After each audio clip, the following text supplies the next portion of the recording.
Queridos hermanos en Cristo, hoy nos reunimos bajo la sombra de la palabra, en un día donde el Evangelio nos habla con la fuerza de una verdad que no envejece. El 26 de marzo de 2025, la liturgia nos regala el pasaje de Juan 15, 1, 8, donde Jesús se revela como la vid verdadera y nosotros sus sarmientos. Pero esta no es solo una metáfora agrícola, es un llamado a la vida en plenitud, a la savia divina que corre por nuestras venas cuando permanecemos en él. Imaginen, si quieren, un viñedo extendiéndose bajo el sol de Galilea.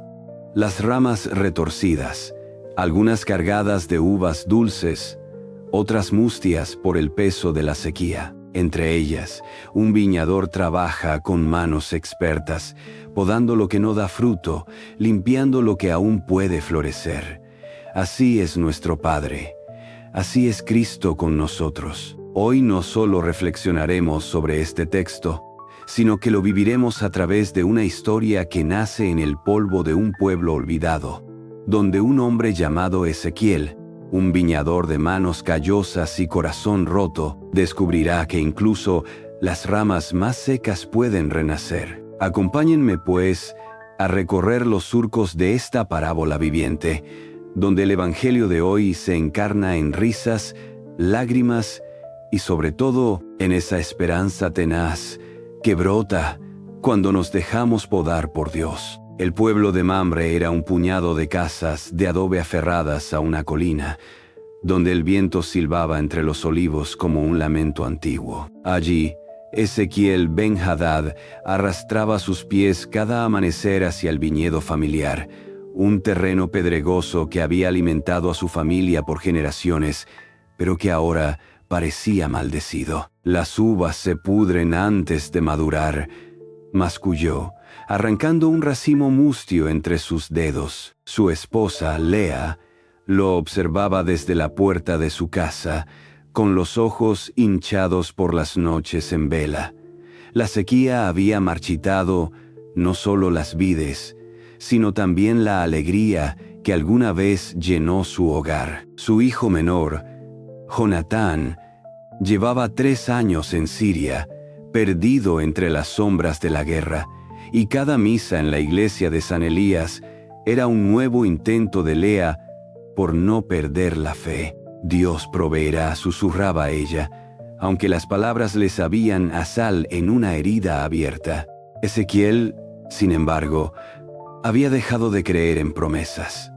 Para él, la vid era solo madera y savia, no un símbolo divino, hasta que una tarde, mientras intentaba reparar un muro derruido, un anciano apareció en el lindero del viñedo. Vestía una túnica sencilla, y sus ojos brillaban como si contuvieran el reflejo de todas las estrellas. ¿Trabajas duro para tan poco fruto?, preguntó el forastero, acariciando una hoja amarillenta. La tierra ya no da más, respondió Ezequiel, escupiendo al suelo. El anciano sonrió. Yo soy la vid, ustedes los sarmientos.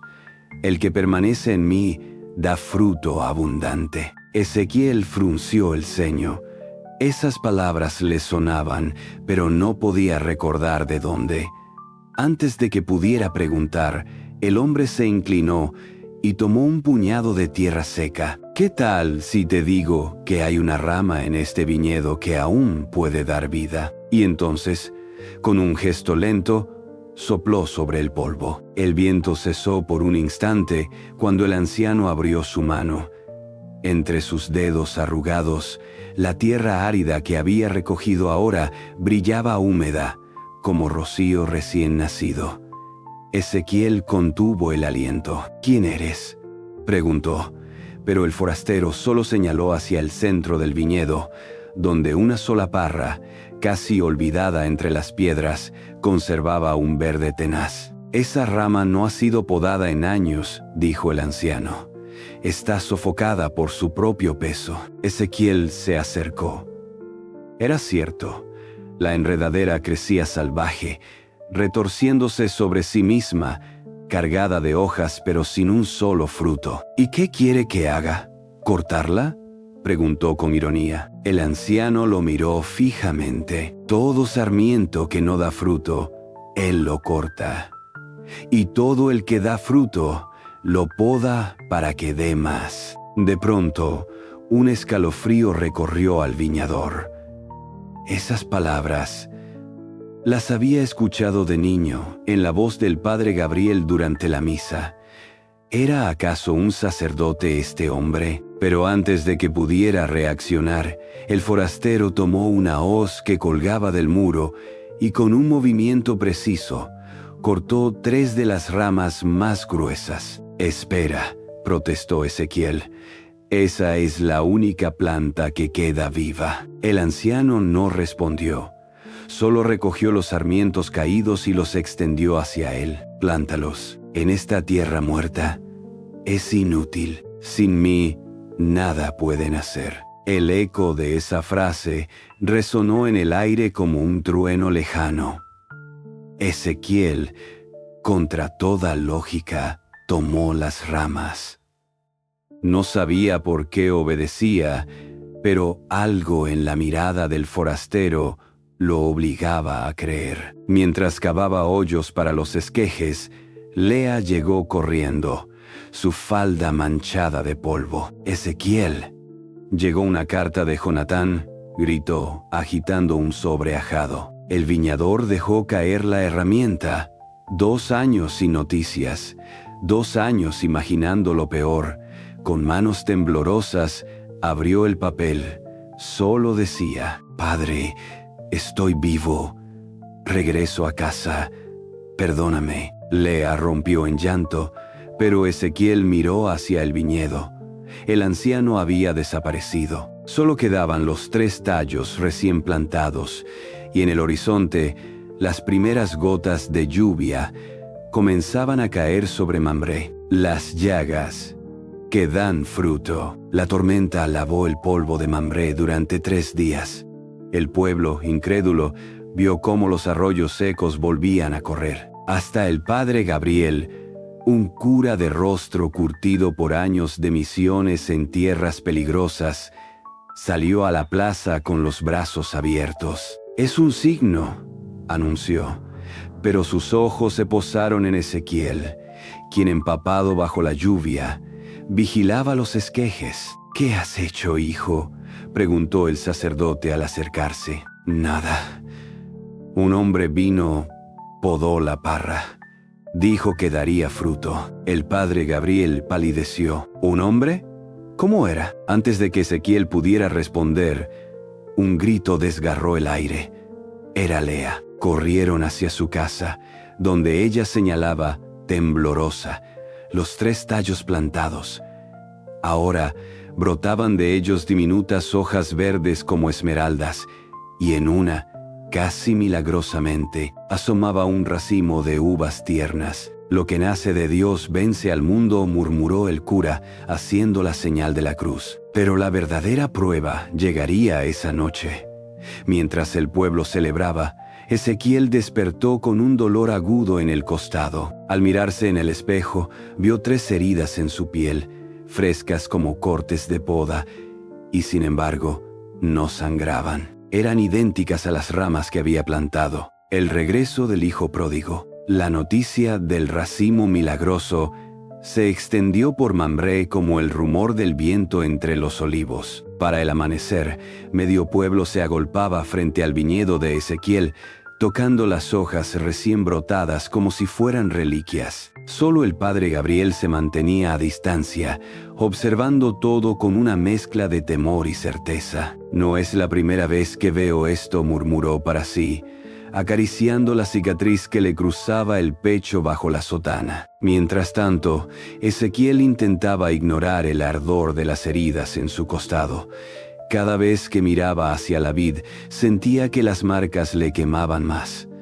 ¿Era un castigo? ¿Una señal? Su respuesta llegó al mediodía, cuando un jeep destartalado apareció en el camino polvoriento. La gente se apartó en silencio. La puerta se abrió y Jonatán bajó lentamente. No era el mismo muchacho que había partido.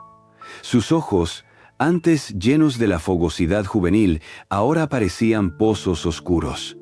Llevaba el uniforme militar raído y una mochila que apenas contenía sus pertenencias. Pero lo que hizo que Ezequiel contuviera el aliento fue el brazo derecho de su hijo, envuelto en un vendaje manchado de sangre seca. «Hijo», logró decir Lea, corriendo hacia él. Jonatán se dejó abrazar, pero su mirada se clavó en su padre. «No merezco tu perdón», susurró. Ezequiel quiso responder, pero en ese momento el vendaje de Jonatán se desprendió, revelando no una herida de guerra, sino 3 cortes limpios, idénticos a los suyos. Un murmullo recorrió la multitud.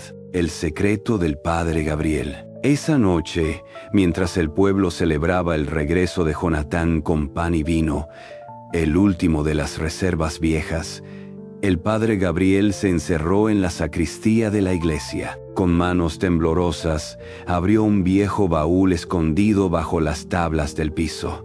Dentro, amarrado con un cordón de lino, había un manuscrito escrito en arameo y una hoja seca de vid, perfectamente conservada. Hace 20 años, en Damasco, recordó amargamente. Él también había sido soldado antes de ser sacerdote. También había conocido al viñador. Un golpe en la puerta lo sobresaltó. Era Miriam, la niña de los ojos demasiado sabios para sus 7 años. «Padre», dijo, sosteniendo un racimo de uvas frescas, «él me dijo que te diera esto». Gabriel palideció.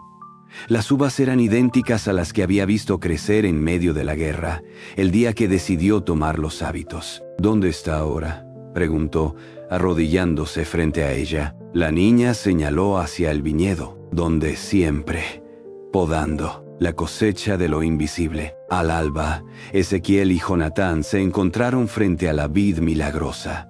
Ahora estaba cubierta de racimos, tan pesados que las ramas doblaban. Pero lo más asombroso eran las heridas en sus costados. Ya no dolían.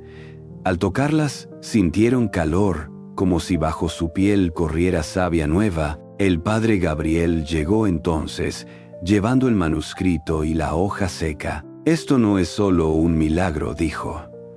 «Es un llamado». Les contó entonces su historia, cómo durante la guerra un viñador misterioso lo había salvado de una emboscada, cómo las heridas que le dejó no eran castigo, sino marcas de pertenencia. «Somos sus sarmientos, y Él nos poda para que demos más fruto». Ezequiel miró a su hijo, luego hacia el pueblo.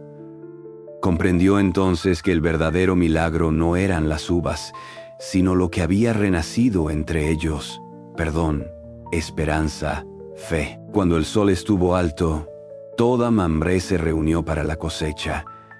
Las uvas, al ser exprimidas, manaron un vino tan dulce que hasta los niños sonrieron. Hoy, la palabra de Dios nos ha hablado a través de una historia que podría ser la de cualquiera de nosotros. Ezequiel, el viñador de manos cansadas, es nuestro espejo. ¿Cuántas veces hemos creído que nuestra tierra estaba seca, que nuestros esfuerzos eran inútiles? ¿Cuántas veces hemos mirado nuestras heridas y solo hemos visto dolor, en lugar de la savia nueva que Dios quiere hacer brotar en ellas? El Evangelio de hoy nos repite con claridad: «Yo soy la vid, ustedes los sarmientos». Pero fíjense en el detalle más profundo. Cristo no dice «yo fui la vid» o «yo seré la vid». Él lo es ahora, en este instante, en medio de nuestros viñedos marchitos. La poda duele, pero no mata. Ezequiel resistió cuando el viñador cortó las ramas. «Es la única planta viva», protestó.